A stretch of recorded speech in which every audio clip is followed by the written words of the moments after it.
and gentlemen, in just a moment you are going to hear the voice of a man who will tell you some tremendously important facts. Welcome to the Reality Revolution. Today I have a wonderful episode. We have Nicole Majik.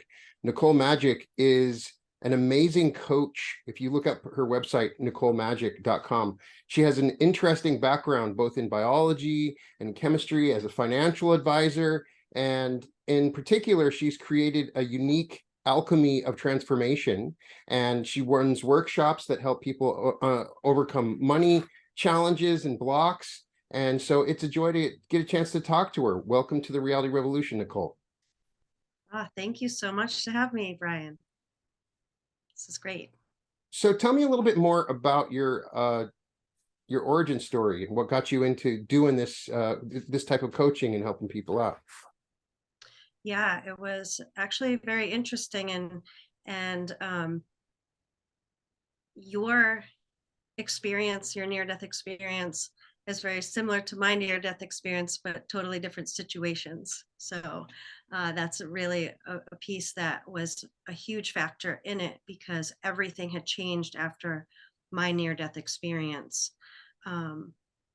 So I ended up really creating this program to help empower people to really tap into their true personality, their true awakening, their purpose and their passion, and really bring it out. So tell me about your experience. What happened? Oh gosh. So what ended up happening was I was working in Cambridge, and I used to travel the Mass Pike home. And one day I was an hour late. So there were some things that didn't normally happens that day, and created this situation where I'm going home really late, going through high traffic on the Mass Pike during rush hour. And there was just this situation where there was a lot of rubbernecking going on, people watching cars that were in the ditch somewhere on the right, smoking. And then something just brought my attention, because I had my radio cranked. I had actually Tool Stink Fist was on the radio that day. Classic. I remember Love all it. these details. And something brought my attention. Like, it felt like somebody moved my head, and I looked across the way, like over the Jersey barrier, to the car that was on the other side, and it was this woman, and everything just went and slowed down to almost like super slow motion. And I saw her bouncing her head. She had this wonderful black curly hair, and I couldn't see her face because of her hair. And I noticed that her car door was smashed in. And I remembered I was thinking at normal speed, seeing everything in slow motion, and thinking, all right, how did this car get hit on her driver's side, and who hit her, and where are they? And then I looked up, and this guy was in the car screaming, and his whole face was contorted, because he came up over the Jersey barrier and was going to land right where my steering wheel was.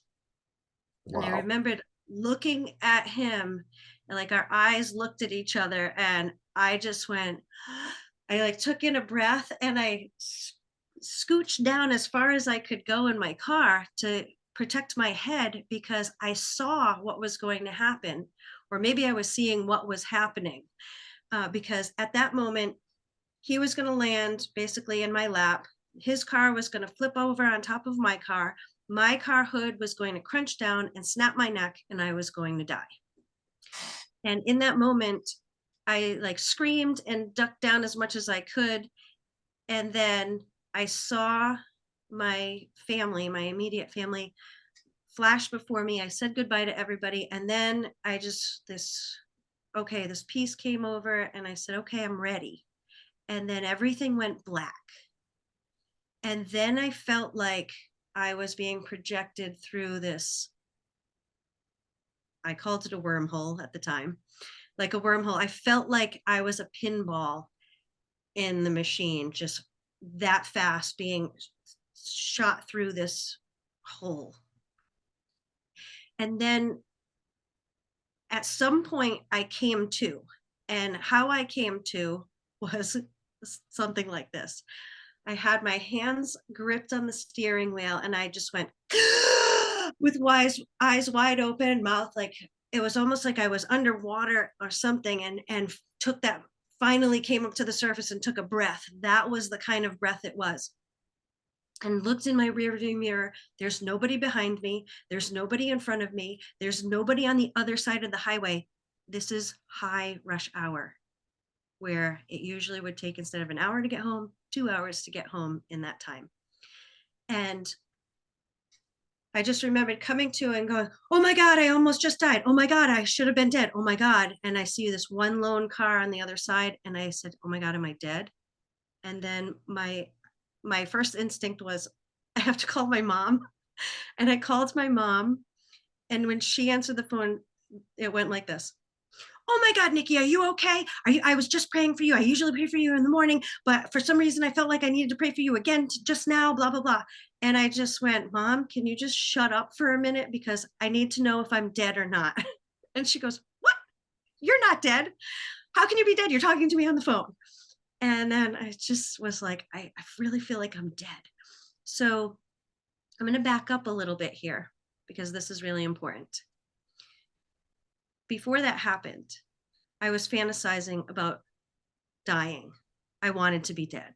I was super depressed, and there was not a moment in the day that I wasn't looking at something thinking, well, if I do that, then I could die. Right? If I could drive my car off of this, I could drive my car into that, I could do this and I could be dead. I just wanted to die. But the only thing that was hanging me on, right, keeping me hung on, was I had these 3 little boys, and I had to come home every day to them. So when I came home, my middle child greeted me at the door, and I just grabbed him and was like, I didn't want to die anymore. It was very different. And everything that happened after that point was ridiculously amplified in like this paranormal, metaphysical sense. And I just had these visions. I had these knowledges, knowings. I didn't remember things the way everybody else remembered them. Things are very different in some aspects.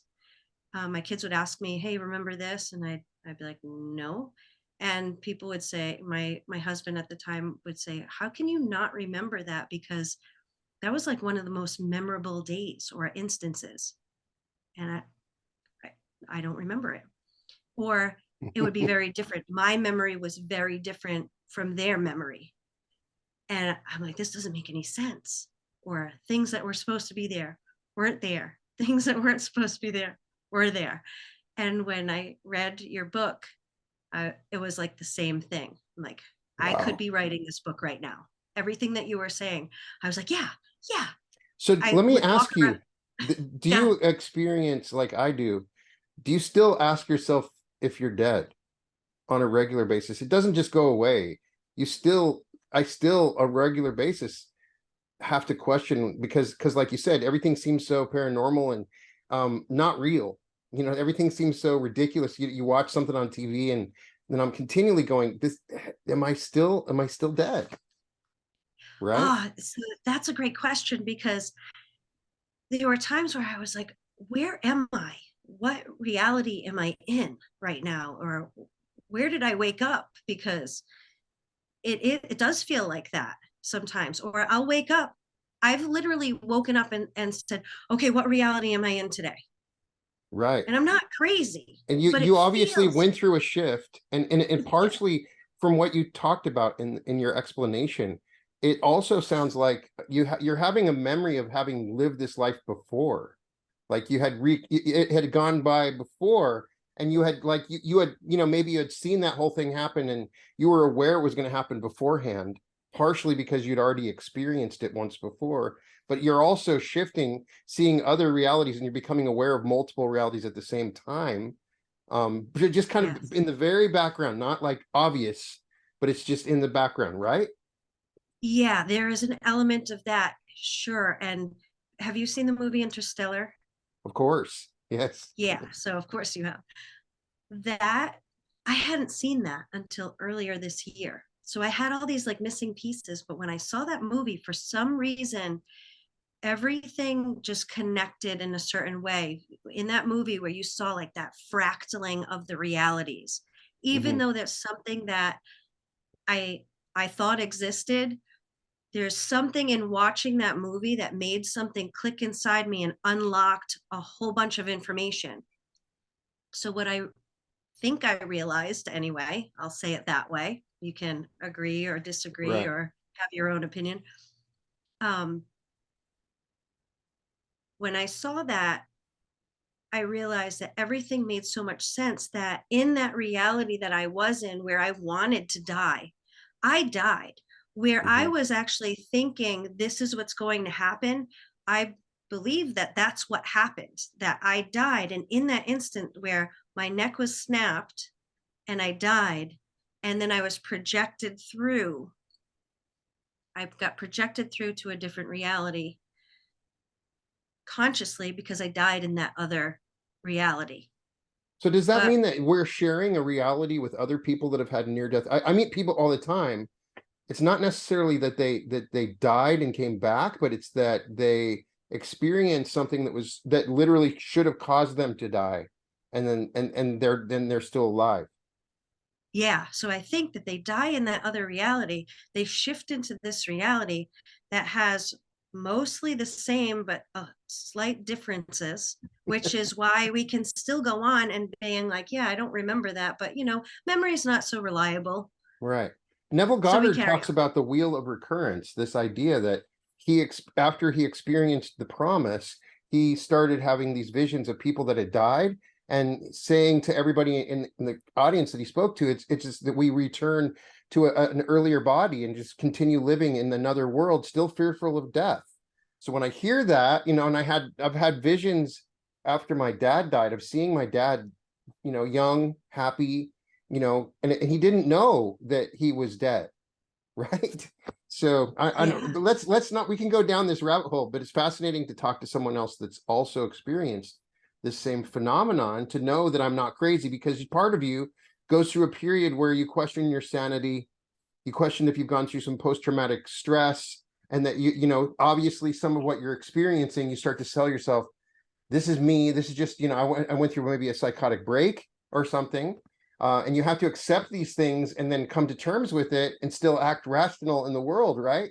And it obviously right. invited you to go down a path of learning about yourself, right? Absolutely. And there were things that I would know and I'd see things. So I'd have to look it up and then find out, oh my God, that is a thing. Um, One of the Right. things that ended up happening shortly after this, once I started kind of like delving deeper into and just following the visions and intuitions, um, I took I took this Merkaba activation class, and when I went away to this retreat, the instructor had a video that she said it kind of like just jumped into her bag, and if we wanted to watch it, we could. So we decided we were going to watch this thing, and Drunvalo was Melchizedek was Mhm. telling a story about his nephew having this walk-in experience, and I was like, oh my God, this I think this is what happened to me. So it sounded very similar. So that was his way of explaining it, but there were still missing pieces. And up until seeing that Interstellar, then I was like, oh my God, now it makes so much more sense. It wasn't just like, oh, this higher self just walks on in. Because we're connected and we're having these fractal things that are happening. Guess what? We die in that. Our consciousness, just like how I'm going to describe it, is my consciousness from that realm just combined with this one, because it's actually assisting me to further myself and advance myself in my understanding, my lessons, and all that stuff. And I feel like that's what keeps happening. So every time we die, we just project into the next life until we learn all the lessons that we need to learn. And then guess what? We become a different person. We start over with a whole new drama, kind of, is it Right? it appears, if this is true and what you've experienced, there's confirmation bias, right? When we hear somebody say something that goes along with what we're experiencing, we naturally want to, that's proof of it, right? But there's Right. no the mystery of it is always there. As soon as the mystery's gone, it takes away from uh what's happening. So there's the general, since this event happened to me, and I can only ask you, is it appears the only thing is sometimes the simulation just doesn't seem realistic. It just doesn't seem, like when you're reading a book and you're like, yeah, this wouldn't happen. I'm totally taken outside of the story. The hero wouldn't have done that, and it just like it's all messed up now. It's not realistic. Do you know what I'm saying? Yeah, I totally know what you're saying, because it feels like things flip and flop, and you're like, wait a minute, what? Right. What just happened? And sometimes things just click and they make so much sense, and just as quickly they click and make no sense.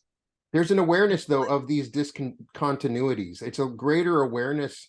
I think maybe you're more asleep to it because you're not looking for it, maybe, if it hasn't happened to you. So you offer some different coaching programs, and you've helped people with you combining neurolinguistic programming, and you have a technique that you developed. Talk to me about this technique. Yeah, so I take so if you take one technique or another, they don't work and create like a lasting effect or a permanent effect. So let's say hypnosis, right? You have to keep listening to the hypnotic induction to keep it going, which is fine. But sometimes we don't have that, ease of being able to do that for 30 years, right? Because I've talked to people that say, I've listened to this thing for 30 years every day. It's like, great, that's part of your routine. But being that scientist and looking at, it's about results. I'm very results driven when I'm looking at things. How do we get there quicker? How do we do it easier? So I kind of like created this thing using myself as a guinea pig, because in suffering through mercury poisoning, I almost died from mercury poisoning, and getting my life back on track after that, it was like this huge ordeal, because I lost memory there. I lost like body function, cognitive function, like a lot of different things, and I was the person that was supposed to take care of the family, and make the money and do all the things, and I couldn't do those things. So I had to figure out how to put my life back together. So I started piecing these things. It took me a lot longer than it takes my clients now, because I had to figure it out, of course, right? So I combine these different ways, and as I pull them together, it's like this piece comes together with this. So it's a layered effect that many people don't even realize, because it just feels aligned, is it's aligned with the unfolding. But if you peel it back and we looked at all of the different layers that we're doing at the same time, it all comes together so quickly, so easily, that it just feels like you're doing one thing when you're probably doing five. Right. You're using your subconscious to your advantage to help you move forward super fast. You're like creating your own quantum jump. Right. So does it involve any sort of hypnosis? What exactly is the technique? Do you have sessions? How long do they last? Explain a little bit more. What would happen if if you were to coach me through that using this technique? Great. Yeah. So if somebody's going to onboard with me for, let's say, a 3 or 6 month program, then the first month is always the same. Like everything that happens is I have an assessment that people take so that I can figure out, what are the core beliefs that are holding you back. So we look at those things, then we have a conversation around that, and I do a whole mind mapping with that to show all these different areas that these particular beliefs are sabotaging in your life. And when people start seeing the relationships between certain beliefs, certain people, certain behaviors in their entire life, it starts to create this little web. And when they see it visually, it comes together like, oh my goodness. And then I show them how easy it's going to be to dismantle all of that and install new, positive, empowering, and limitless beliefs. So in that process, we tailor it. So the next step is we hone in on that belief. And then in the next session, we take away that belief and install a new one. So that's using a lot of NLP. And then once we have that, now it's a space of, let's see what happens next. I give them the tools and awareness to identify what is happening because of the different things that could happen. There's only a few different things that could happen. And then they find that, oh my goodness, all these things are happening, and it's so much easier to communicate with other people, to avoid, or it's not really an avoidance, but it's no longer affecting them, the triggers, right? So they are enriching not only their lives, but the people around them as well. And then from that point, in the third session in that first month, we're getting into what actually happened and then designing what happens next for them. So I have a general structure to it with different techniques, coaching techniques and coaching to help you go through, guide you through what it is that you do desire, creating the steps to get there while eliminating the beliefs that are sabotaging that process. So that way there, everybody moves into that space. So it is tailored, but follows a general structure with the techniques and the tools that I use. So does Yeah, that explain it? yeah, that's great. You do some coaching for people that are struggling finding money and prosperity, and that can be tricky. A lot of people carry improper, inappropriate, or counterintuitive beliefs regarding money in general, and it's when you start delving deeper, it's an epidemic, isn't it? Yeah, money, it comes out, our beliefs come out and hurt us in mainly three big ways, right? When it comes to money, when it comes to our health, and when it comes to love. So I take the approach of money because, you know, I like money. It's fun to work with. I used to get angry when it came to money. And when I would get angry at it, it would get angry at me. So I help people get out of that space. And when I was a kid, they used to call me Little Miss Moneybags. I actually had a purse envelope system. Money went into certain purses for certain things. And when we look at how people interact with their money and the relationship that they have with their money, that ripple effects out just in their regular lives the same way. So when people tend to take the class on the money, they're like, is it normal for my personal relationships to get even better as well? It's like, yeah, you're increasing all of that. It's ripple affecting all of that. And the miraculous manifestations of wealth that happen are just crazy.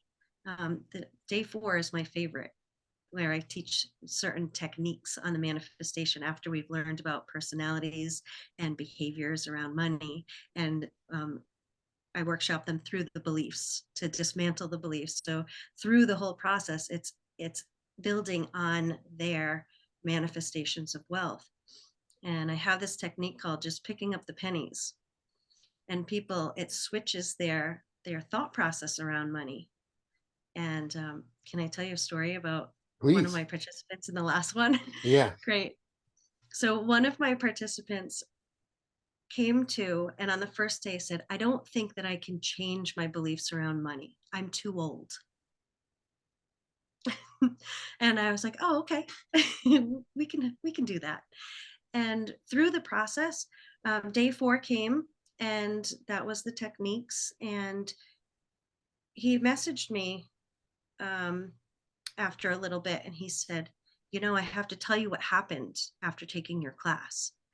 And somebody came by, he was pumping his gas. A woman came up to him and asked him if he shopped at a certain a shopping center. And he said yes. And she said, well, I'm leaving town, so I'd like to give you this receipt. You can cash it in and take the money. So he looked at it, and he said, oh, it's $1.31, like big whoop, right?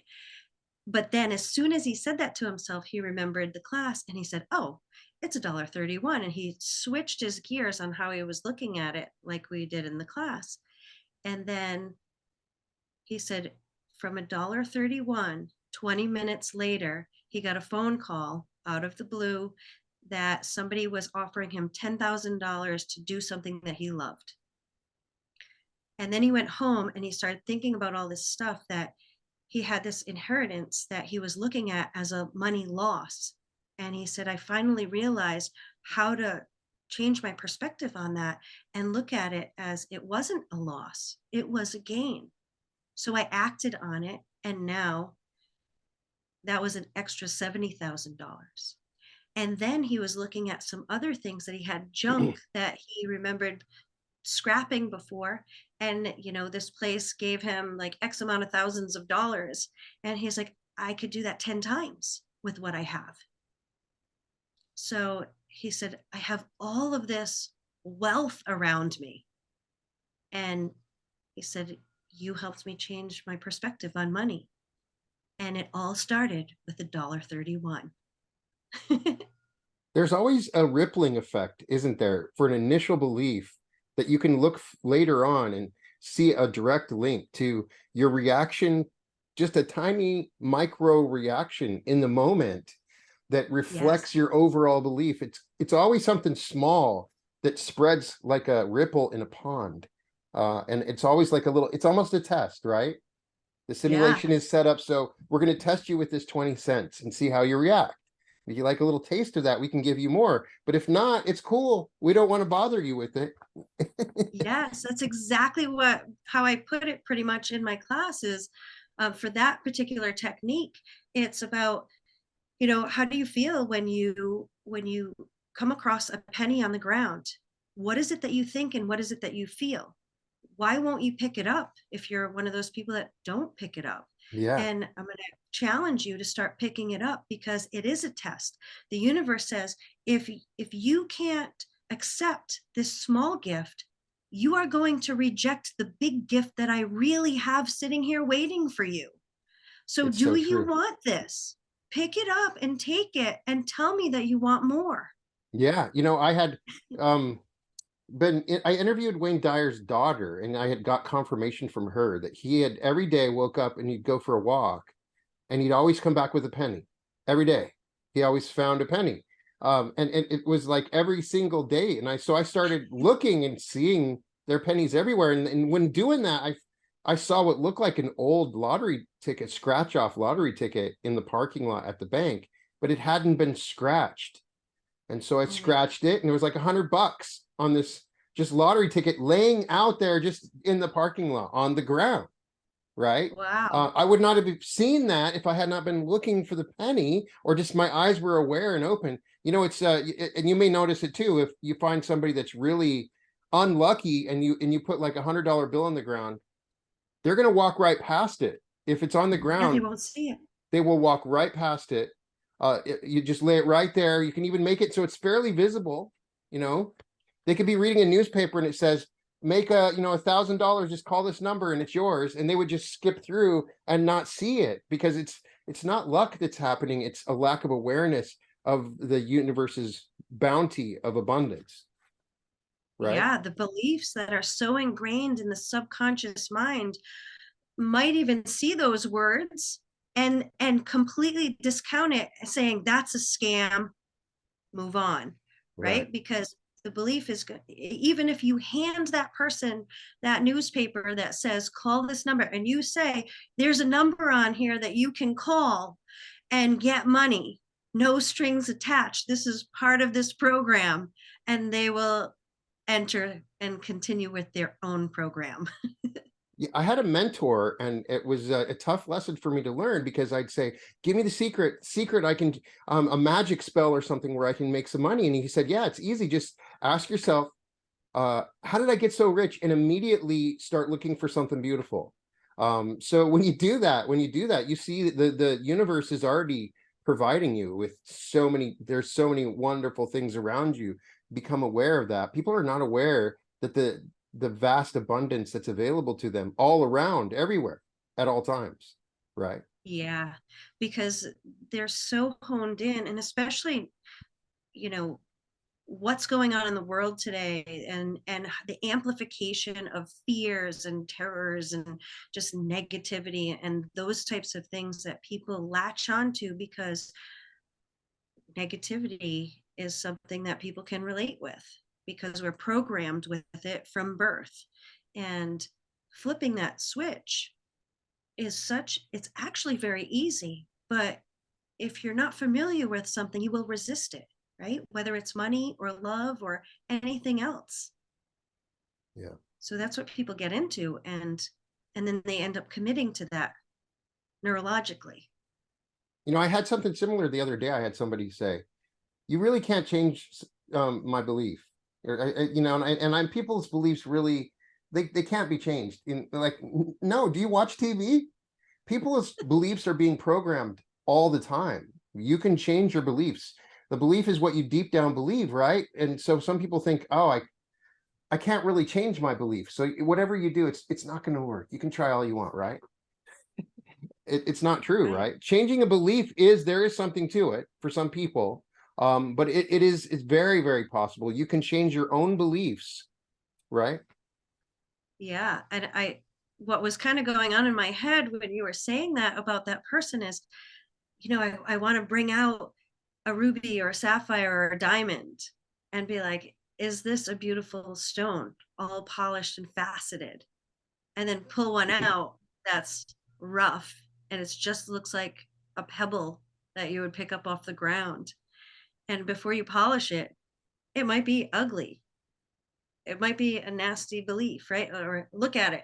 It doesn't look beautiful. And now I can polish it and facet it and it looks gorgeous. Mm-hmm. It's the same thing. It's you polish a belief into something else, Right. and you get to choose it.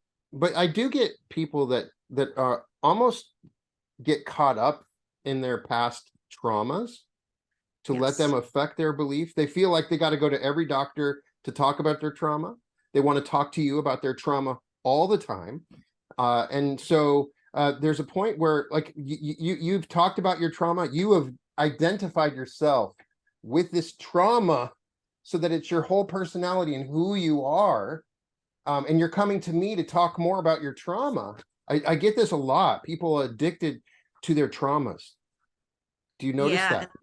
Yes, I noticed that very much. And those are the people that I'll say, I'll ask them why they're so committed to that trauma or why they're so committed to that belief. And they'll say, oh, it was such a terrible thing that happened. Of course it was, right? Most of the time they say, what do you mean committed to it? I don't want it.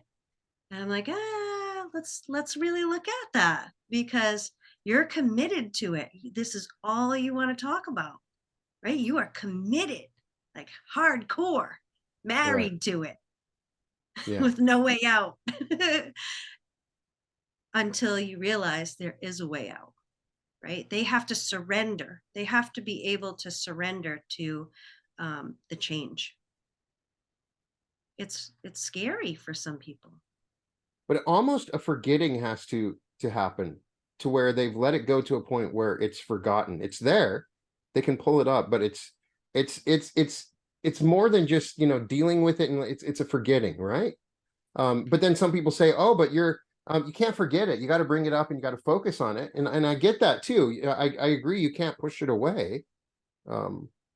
But we can acknowledge that it was part of a journey, and we can acknowledge that there were lessons and opportunities to learn and to get out of it. That's how I look at it. Even like very traumatic things. I mean, almost dying from mercury poisoning and that going to my brain messed up my entire life at that point in time. But did it?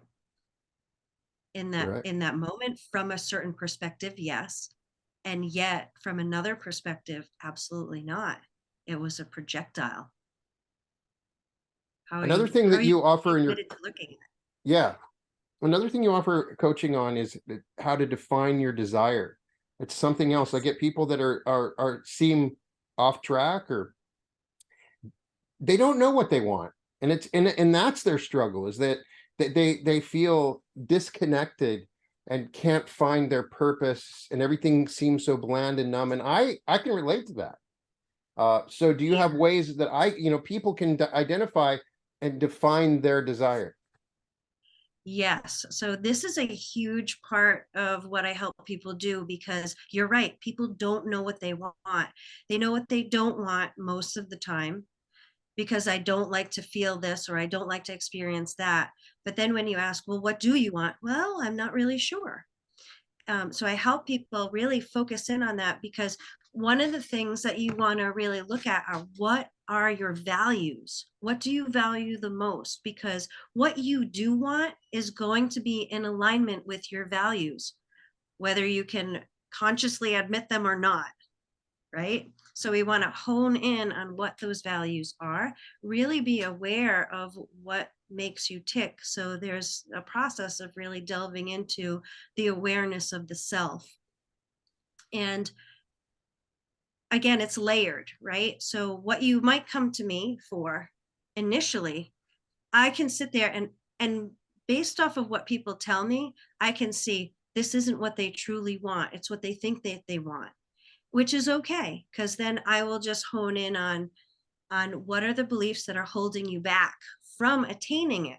And as we strip those away, guess what happens? This whole new awareness opens up, because your desire, or what you thought is your desire of what you want to achieve, is based on the beliefs that you currently have, which includes the negative limiting beliefs that are holding you back. So you might think, I want to be here, when no, you're going to end up, you want to be way over here instead, like in a completely different trajectory than what you came for.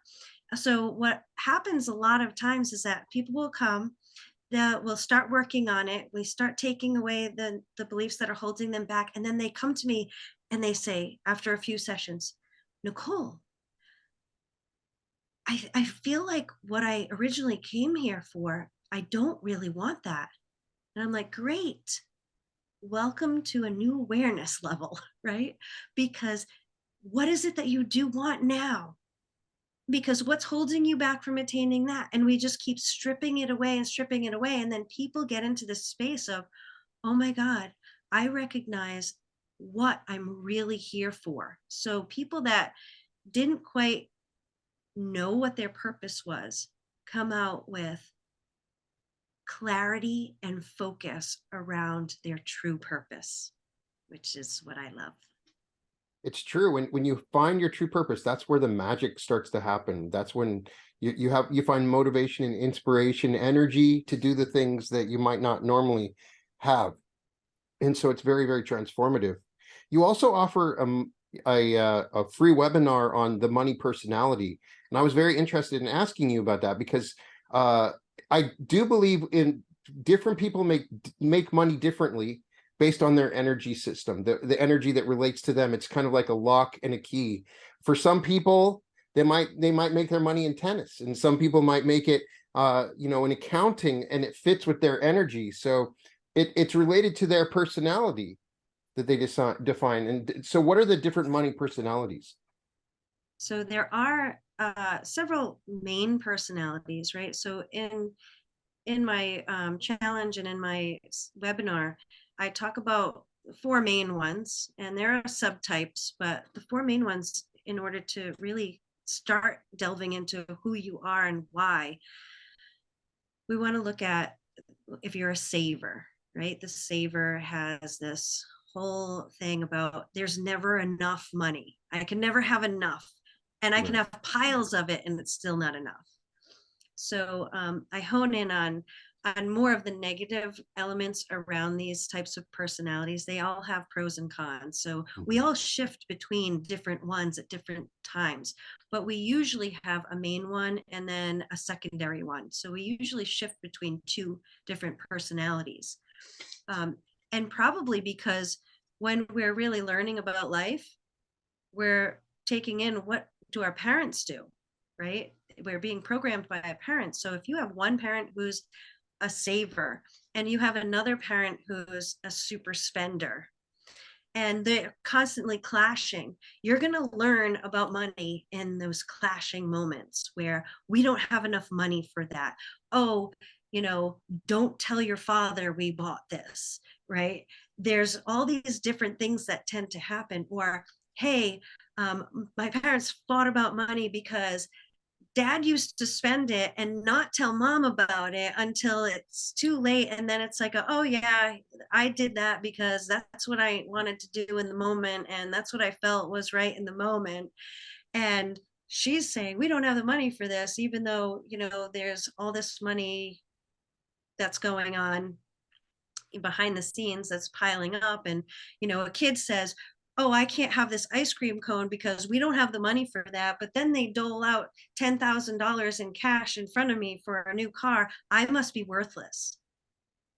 So there's all this stuff that we take in, we assign these meanings for. And then the giver, who loves to give, charities are super important. That's the one that has the most disruption, in the sense of, if I'm not familiar with it, I will reject it, because money equals more guilt to that person. The saver, money equals more security.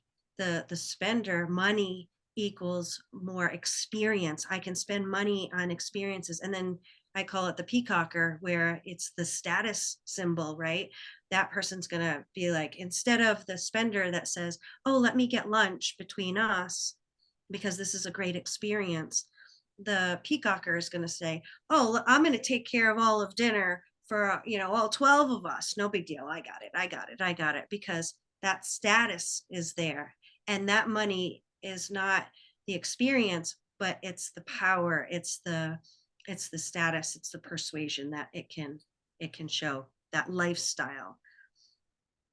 It's amazing how much our parents define us, especially with money. I mean, even though I know all this and I've read, every book on Think and Grow Rich and on prosperity and Tony Robbins, I still know that at its core, a lot of what I'm going through is stuff that my parents went through. My mom running up her credit cards, my dad saving money, their little clashes. It's too symbolic almost, right?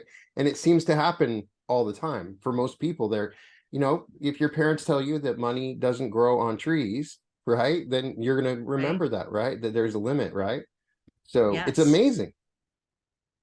Yeah, I had this belief that it was like this conglomeration of beliefs that my dad instilled in me, right? You had to work really hard. If you want anything done well, done right, you have to do it yourself. And so I would listen to all these things as I was growing up, and I realized later in life, thank goodness that I could clear this thing out, because it was this belief that in order for me to attain money, I had to work really hard to get it by my own efforts.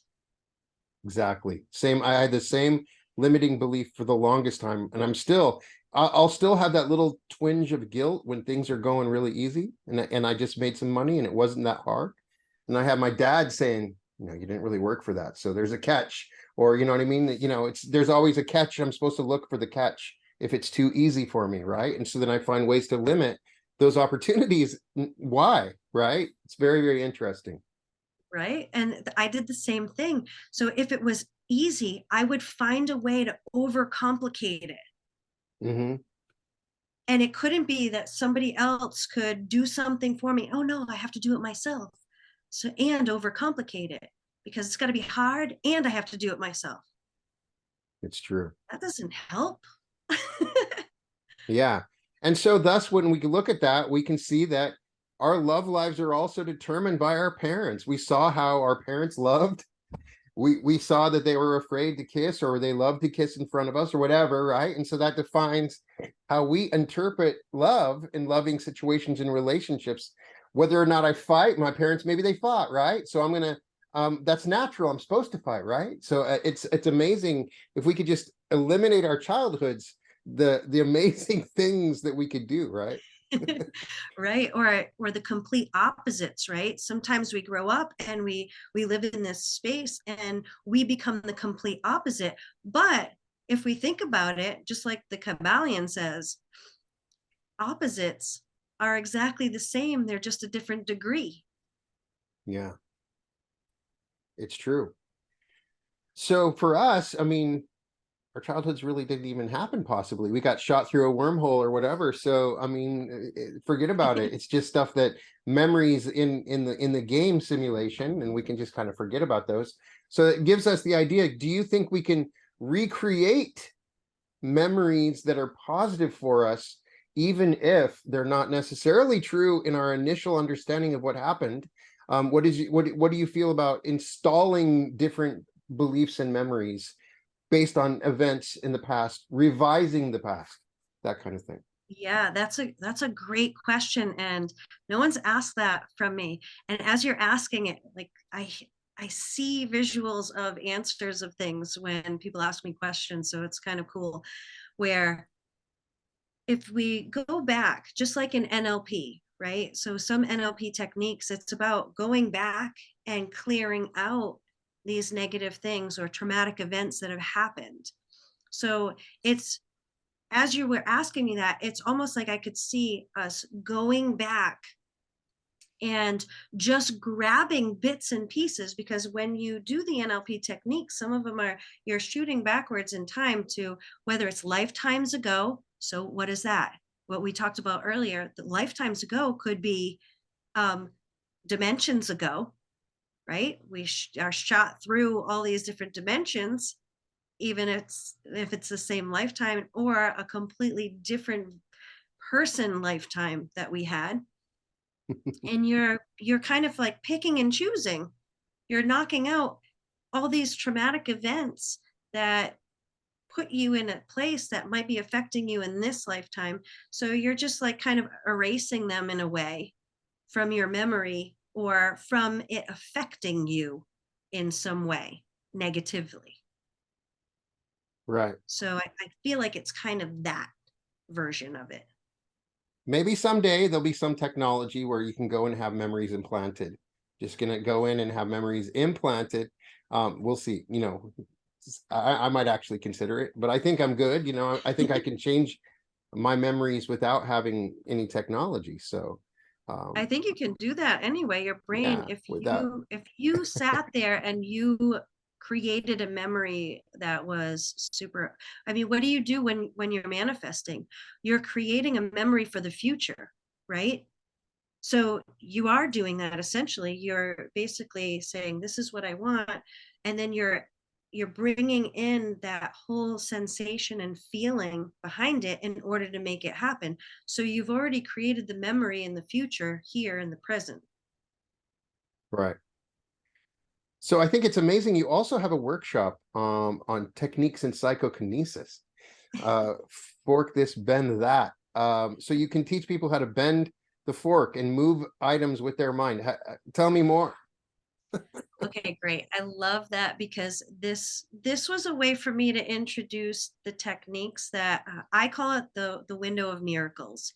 So when we access that whole quantum field where we can create anything that we want, that's this window of miracles that opens up. And in fork bending or spoon bending, whichever way you want, I use the forks because you can bend more tines and get more practice in. But when somebody bends that fork, and I buy like the really thick, high grade forks, I can see, because I see energies. So I can see them tapping in front of me. And I know when they open up that window of miracles. So sometimes I'll even be like, do it now. And then they'll do it. Because if they start analyzing, they lose it.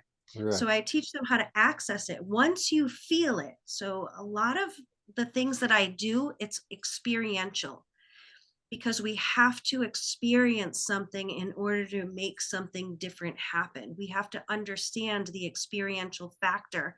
And that's what I tend to do with these types of workshops is, when you experience that window open, even if it's for a split second, you never forget that feeling. and you can tap into it again and again and again and hold it longer and longer and longer. So it's easier to access the window miracles that you're talking about when you are alone or you have very few observers. The more observers, the more people watching, it distorts that window being opened, right? If you have somebody that really believes and you're sitting with them, it'll work. But if the more people you add, that's my experience. I was wondering if you had noticed that if you're doing it in a room of 30 people, you're going to have a harder time opening that window because everybody's observing at the same time, right? Have you been able not to necessarily do that in large groups? I have been able to do it in pretty decent sized groups. I think my largest group was about like 20 or 20 something people. Mm-hmm. But if you get into that space, it's more of, I think it might come down to the facilitator, right? Because Mm-hmm. what you want to be doing is you're just present in yourself with this fork, basically. Everybody else is just there, but they're not. They're all in their own space. So as long as you keep people in their space, or there's also this space of holding the space for other people, right? Because as people start bending, I already see people for the different personalities that they have. So I know, okay, this one's gonna bend on the last technique. In person, I have a 100% success rate in my fork bending class. Oh, So wow. I look at it and I'm like, okay, I know when you're gonna bend. And I even had somebody who was dead set on not bending. Oh, wow. Oh yeah. I was like, oh, this might be my challenge. This person may be my challenge person and I looked at her and I said, well, I'm not willing to give up my 100% success rate. You're going to bend. And at the end, she said, oh, I don't even want to bend. And then all of a sudden, like butter, it Oh, just wow. melted in her hand. And she's like, oh my God, I did it. And I said, yeah, I told Have you you I done it wasn't live willing on to give. video before? Is it harder on there is some dimension of the observer effect that affects supernatural abilities. That's my theory, because I see some people are much more effective in groups where people believe, but if you get, it's there's this interactive effect with other people and their own belief system, especially for supernatural abilities, right? Maybe because they're thinking other people are watching me, I have to show Could up, be. I have to shine, I have to do it. And I think again that goes back to the facilitator too, because there is this space that people need to get into of surrendering and being completely present. So if you can get people to be completely present, none of what anybody else is doing matters. So Wow. that's the experience part, is getting them into that space. And I have my ways. All right. Well, everybody needs to check out your website, which is Magic. Is it NicoleMajik.com? And also you can go to Magic MAJIK LLC dot VPMemberVault.com. You still got me? So there's magicllc.com, which is my main website, MAJIKLLC.com. Okay. And then where my products and services are. So on magicllc.com, you'll find my money webinar and challenge. So there's links right there and all about me and that kind of stuff. And then if you go to NicoleMajik.com, it has the products and services in one container. Very, very cool. And so you have a book, A Mile in Her Shoes. Is it on Amazon yet? That is on Amazon. I was one of the authors in that book, so I wrote a chapter on that. I'm also All right, cool. writing a new book on the money personalities and shifting the beliefs around money. A lot of what I do, I'm writing that book right now. I'm super excited to read it. We'll have to have you on when you publish that book. So Nicole, thank you so much. It's been an honor to talk to you and hear your story. And it's cool to see a reflection of my own experience in someone else going through the same thing At least it makes me feel sane or have some further confirmation of what's going on in the world. So welcome to the reality revolution. Thank you so much. Thank you.